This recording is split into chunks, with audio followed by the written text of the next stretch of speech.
বলেছে এই ভারী গাড়িগুলো দেখছেন, এই ভারী গাড়িগুলো যাতে না চলে, অল্টারনেটিভ একটা রুট তাদেরকে তৈরি করার জন্য বলেছে, যাতে করে এটা ঝুঁকিমুক্ত থাকে। কারণ এই যে দেখেন বড় বড় লরিগুলো আসছে, ট্রাকগুলো আসছে, যার কারণে কি মানে মূল কারণ হচ্ছে এই শহরে আসলে কোনো পরিকল্পনা নেই। আমাদের মূল জায়গা হচ্ছে সিটি গভর্নমেন্টকে আমরা এস্টাবলিশ করতে পারিনি, যার কারণে সার্ভিস ওরিয়েন্টেড অর্গানাইজেশনগুলো এক ছাতার নিচে যে বসে একটা সিদ্ধান্ত নেব, এত বড় বড় লরি ধরেন একটা রিস্কি জায়গার মধ্যে সারাক্ষণ আমার রাস্তার ধারণ ক্ষমতা আছে 10 টন, সেখানে আপনার ট্রাক লরিগুলো হচ্ছে 60-70 টনের আপনার এখানে মালামাল নিয়ে চলাফেরা করছে, যার কারণে রাস্তাগুলো ধারণ করতে পারছে না। দীর্ঘদিন ধরে এগুলি চলে আসছে একটা অনিয়ম। কাজে আমরা মনে করি যে যেটাই হোক, এখন যেহেতু জনদুর্ভোগ হয়েছে এবং আমাদের যে 6 মিটারের যে একটা ওপেনিং আছে সেটা প্রায় আপনার হোয়াইট হয়ে গেছে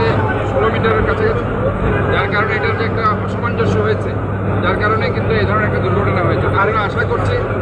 যে আমাদের এই ব্রিজটা আমরা দ্রুত কাজ শুরু করবো, যেহেতু বর্ষাকাল একটা ফ্যাক্টর হয়ে গেছে, যেহেতু এখানে আমরা চাচ্ছি একটা কোয়ালিটেটিভ কাজ,